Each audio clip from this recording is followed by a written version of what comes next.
yung bahay namin. Tingin yan ang bubuhay. Pag-tingin. Gagawin na ako dito. Please support.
Pinagdiriwang natin ito ang Apostana na Apostol San Simon at San Nicolas at misa pasasalamat sa ikasampung anibersaryo sa pagpapari ni Reverendo Padre Tony Villa Jr. Ako sa pinagawa ka, binapasila ang banal na pag-ibig.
Saudara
Ang mabuting balita ng Panginoon ayon kay San Lucas. Pagpili sa iyo.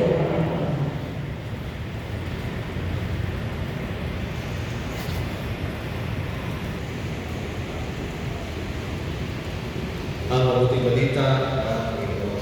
Pinipili ka namin, Panginoon Yesu Cristo.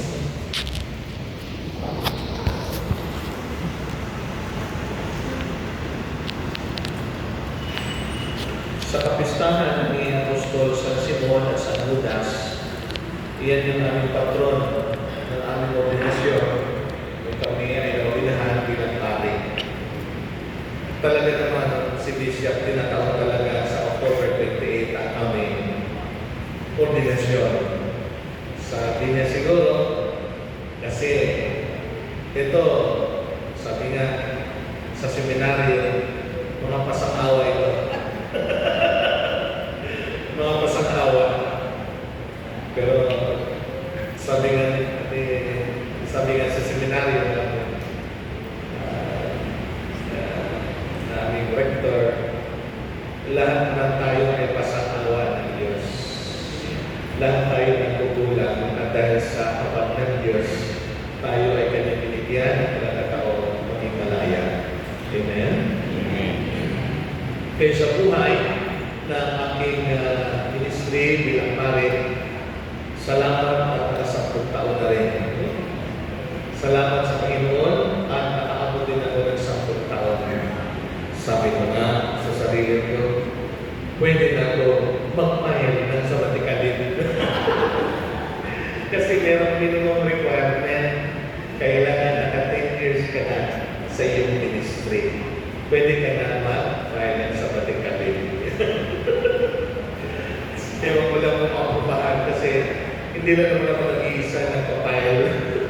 Kung gusto mong file ng sabatikalit. Anyway, there is always a reason why and we just hope for the best. At ang kapistahan na ito, katulad ng ating napakinggan sa Ebanghelyo, ay nag-umpisa ito sa pagpili ni Jesus pagkatapos siya naghilay at siya ay nananalangin. Napili niya yung 12 mananagan. Napili niya yung 12 mananagan. Alam mo kami ay naulinahan, kami ay pumasok sa seminaryo, marami kami mga aplikante. Hindi naman ako o ilan, marami. Sabi ko lang, siguro kung lahat yun nakapasa, marami siguro pare. Marami siguro pare. Kaya naman sabi ko, kaya naman pala hindi naman pala lahat yung pwedeng ipasa. Ay tama po, hindi naman po lahat ng nag-a-apply na pwedeng maipasa. Sana kung pwede lang maipasa lahat. Diba? Halimbawa, 72 applicants, diba? Marami-rami din yung bukasyon. Hindi pwede. Mag-take up na lang exam. Una-una, IQ exam. Papasa ka pa sa IQ o hindi. Sabi ko, uy, mataas pala IQ ko. Pumasaan pa sa IQ exam. Siyempre, panimula lang yan. IQ exam. Pagkatapos niyan, unti-unting maglalagas na yan. Yung 72, magiging makipot na numero na yan, magiging 20 na lang.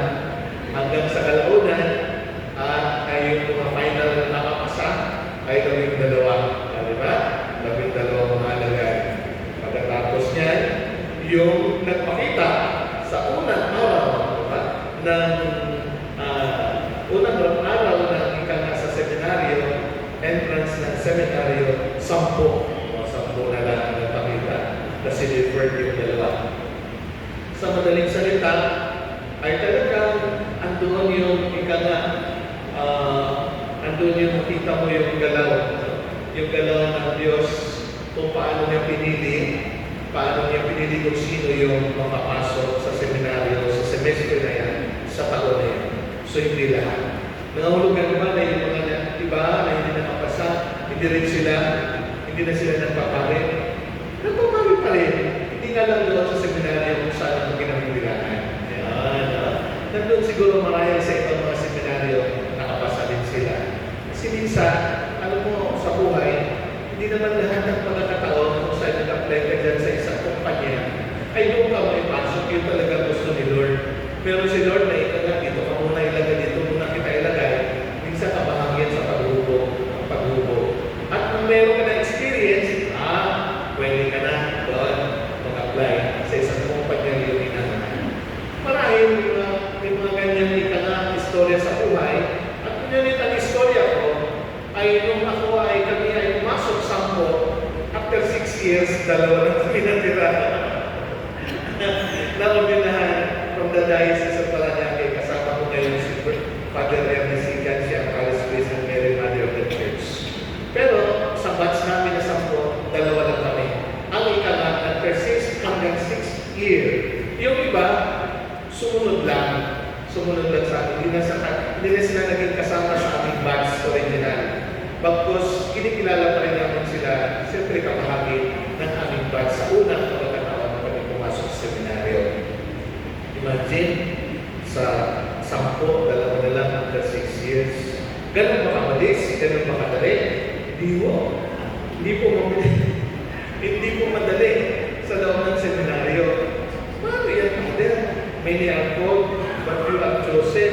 Talaga, ikinatingin ka, gigilingin ka, ay talagang pipipigin ka. Diba? Para baka naglalaba sa dalampasigan. Diba? Kaya naglalaba sa ilog, ay talagang yung palo-palo na ginagamit. Ganun sa seminaryo, hanggang mapiga na ng mapiga. Yun yung matitira, ay yung matibay-tibay na. Makapal-kapal na yung makapal-kapal na yung apog. Sabi niya, ay kaya na ito, pwede na ito. Pag nasa parokya na ito, hindi na ito tinatanggal ng bala. Bulletproof na ito, bulletproof. Pero pag sinabi bulletproof, siyempre, iba ang karanasan sa loob ng seminaryo, iba rin ang karanasan sa loob ng parokya. Sa parokya, ay talagang ito na yung realidad. Sa seminaryo, hindi pa meron pa mga conflict. Hindi pa gaano mabigyan, hindi ka na talagang actual, di ba? Na experience yung karanasan. Ano ba, paano mo mamuhay o pamamalakad ng isang parokya? Bagkus meron kami na exposure. So mga kapatid, yun po ang mga pangyayari sa akin, ating istorya ng ating ordinasyon. Nung ako ay na-assign bilang Paris Priest doon sa kabila, yun yung una kong parokya sa Santo Cristo. At pangalawa ito dito sa St. Joseph Parish sa Tambor. Madali na ba? Hindi yun. Hindi po madali. Hindi po madali ang karanasan. Di ba? Dito po yung mga witness, yung mga living witness, kasi hindi pa namatay na. Di ba? Ng taga Santo Cristo, nandito sila sa likod. Nandito sila sa mga witness doon. O paano yung aming karanasan doon sa kabilang simbahan. Siyempre, hindi po madali maging kurapawoko. Hindi po madali maging pari. Endangered species ang tawag sa akin. Sapagkat, pupunti na lang kami mga diocesan priest. Wala naman kami ordinasyon. Ewan ko lang, after 3 years, 4 years, may ordination kami. Parang malabo pa yata. Malabo pa yata. Maraming magre-retire kasi matanda na. Lagpas na sa kalendaryo ng 75 years old. Marami po, after 3 years, marami na po magre-retire. Bukod doon sa magre-retire, marami din po may sakit. Kasama na ako dyan. Kasama na ako dyan. Ay ako naman ay tanggap ko na yan. Gusto ko bang maging malaya mula doon sa ikanan. Sa sakit na yun, pero andyan na yan eh. Andyan na yan. Kailangan naman i-maintain. Ano i-maintain? Ang katawan? Hindi. Ang gamot na nireseta ng doktor. Kailangan sundin. Kasi Coroteros, sabi nga ng aking doktor sa Lupilia mo yan, sa cardio, ay, you are like a walking time bomb. If you will not drink your meds anytime you will explode. So praise the Lord. Pero mga kapatid, yan po, no? Pag po sa pagpili ni Jesus, ay hindi naman lahat ang pinili niya ay talagang yun ang perfect, di ba? Perfect. Pero ang pagpili niya, katulad din ng pagpili sa amin, ang paghubog niya sa amin, ay meron din mga ika nga sa Kaya sa aking karanasan sa mga parokya, sa aking karanasan sa parokya, doon din ako nahuhubog.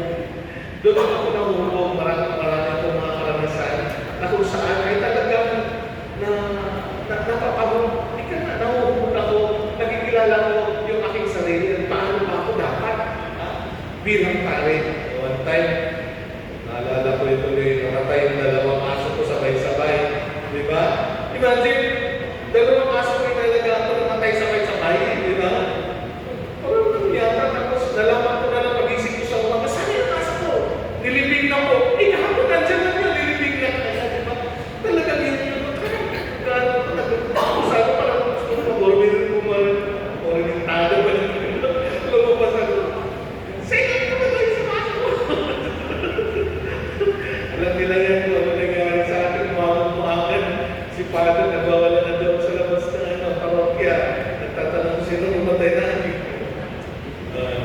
So madaling salita ay talagang meron talagang ika na pagkakataon na talagang nasusubukan hanggang saan yung aking ika na likas na pag-unawa sa mga bagay-bagay na dapat mong tanggapin ang mga bagay na tanggapin at hindi tanggapin sa buhay. So mga kapatid, yan po ang ika na karanasan ko ang bahagi ng aking paghubog bilang hari. At ganun din ang Santo Cristo at ang St. Joseph Parish mahalaga sa akin bilang kabahagi ng aking 10 taong anibersaryo bilang hari. Kaya ako nagpapasalamat dahil sa pagpapakasakit kamatayan, kabahagi ako doon sa Santo Cristo, ang kamatayan ni Cristo, pagpapakasakit hanggang pagpapalakad kamatayan niya. At ngayon naman ay dito sa karanasan ni San Jose bilang tatay. Kaya nga ang aking profile sa Facebook, Dio Silencio, the God of Silence. Total, yung si naman si St. Joseph, silent father naman yan, silent worker. Ako rin ang aking Facebook profile kami po, silent, the God of Silence, Dio Silencio. Tapos may minsan, manahimik ako, kasi wala ko magsasalita, kung ano lang malawas sa bibig ko. Kaya ang aking dasal, last serenity prayer, alam niyo yun, no? God, please grant me the serenity to change the things I cannot. Yun ba yun? To change the things I cannot. To accept the things I cannot change. The courage to change the things I want. And the wisdom to know the difference. Amen. Natanggapin kung ano yung mga bagay na hindi ko na talaga pwedeng baguhin. At mayroon ako mga bagay na pwede ko pang baguhin. Like for example, bad habits, attitudes ko.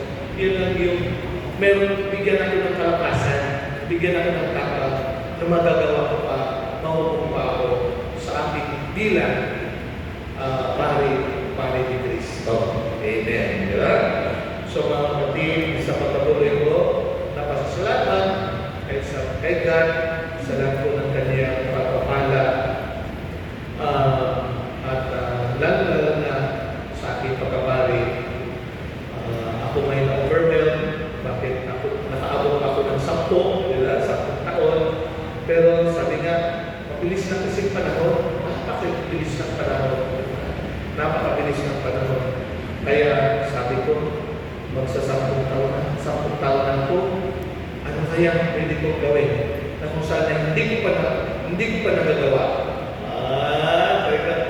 Yung sa ministry, meron yan, di ba? Pero yung sa aking sarili, yung mga bucket list hindi ako.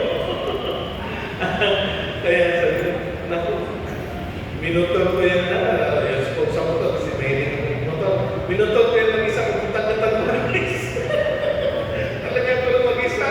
Ay, sabi ko, sinubukan ko yung sarili ko, kung mamatay ako dyan sa Bicol goodbye. Pero, sinubukan ko, challenge myself. Minsan, gano'n lang talaga, if there's a will, there's a way. At sabi ko, ay, nakalagpas ako ng mga pagsubok na ito, nakayanan ko, nakaabot ako doon sa isla na kung saan wala akong alam-alam. Hindi ko alam kung anong meron doon. Pero dahil sa gusto kong puntahan, sabi ko, makakarating ako. Ganun din sa buhay natin, no? Ano man mga pangarap natin sa buhay, kaya natin yung makamata. Kaya natin abutin, di ba? Just be patient, just have the willpower. You will always get the right ingredient. Ay, makuha mo talaga yan. Makuha mo talaga yan. Sapagkat walang imposible. Lalo na kapag kasama palagi natin ang panalangin. Amen.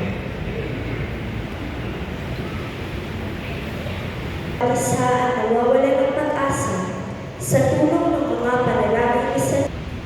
Manalangin tayo sa Panginoon.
community, no? So, if not because of sa komunidad ng Panginoon, di naman ako magiging pare na kung saan ay seniors talaga, no? Pero nagsusumba pa yan. Nandito po sila at sila, I will not mention one by one, no? Kasi pag i-mention ko one by one, kasama yung edad doon, di ba? Siyempre, yung aking mga sakristan doon sa aking dating parokya sa sa lahat po nandito, ang Knights of Columbus, dito po sila. Of course, Kagawad, Darwin, ang Executive Council of Finance, to mention. Yung iba kasi, may pasok kayo kasi ngayon, kaya sa office, kaya they cannot come, and I understand that. Ganun din, sa iba pang nandito, of course, with Mami Rose, and lahat po ng mga parishioners who celebrated me this year, my 10th year. Napakahalaga po ito sa akin. Hindi ko kayo makakalimutan. Of course, to acknowledge, to mention also here of Councilor Marvin Santos. Salamat po sa pagpunta po at pag-celebrate sa akin. Sinamahan mo ako sa aking celebration ngayong araw nito ng aking anibersaryo pagkabari. Medong Homer at mga kasama, maraming salamat. Maraming salamat po sa inyo. Sa mga lay ministers, church workers, sa choir. Ayan, no? Sa choir, maraming salamat. At sa lahat po ng mga Maxi, MBG, ayan, yung mga MBG nandun sa likod. Ayan, Commission of Youth. Ayan, maraming salamat. At syempre, meron pa pang nakalimutan. Sa patuloy, sa lahat po ng mga parishioners na patuloy na support, na nagbigay ka na pagpapahalaga sa inyong pangalawang tahanan, ang suportan niyo sa inyong tahanan ay suportan niyo na rin sa akin. Yan, mahalaga po yun. Kaya patuloy po tayo. So maraming salamat sa inyo. Ikang pagsuporta sa inyong tahanan. Sabi ko nga, ang inyong suporta sa tahanan ninyo ay suportan na rin sa akin. Mahalaga po yan sa pananatili ko dito. Hanggang ngayon, ito po ay nagsusumikap din na magiging malusog. Ayan, palagi. Kaya, hindi po sa pagkain, kundi malusog na espiritual. Espiritual. Yan po ang mahalaga sa lahat po. No? Sa lahat. Kaya, ikaw Panginoon, iyon ko ang inyong mga ulo upang tanggapin ang pagpapala ng Diyos. Ang Panginoon na nagtayo ng simbahan, nasa salig sa mga apostol ay magawad nawa sa inyo ng pagpapala bilang tugon sa mga panalangin ni San Simon at San Judas ngayon magpasawalang hanggan. Amen. Ang Diyos nawa ay siyang magbunsod sa inyo para tularan ang halimbawa ng mga apostol upang inyong mapatunayan sa lahat ng inyong katapatan sa Kanya ngayon magpasawalang hanggan. Amen. Ang aral ng mga apostol na nagpatatag sa inyong pananampalataya, ang kanilang mga panalangin ay magbunga nawa ng inyong pagsapit sa tahanang tunay na walang hanggan. Amen. At pagpalain kayo ng mga pangyarihang Diyos, Ama at Anak at Espiritu Santo. Amen. Niyandog nating banal na misa, masasalamat, umayo kayo at bitbitin ang tawag ng ating Panginoon. Salamat sa Diyos.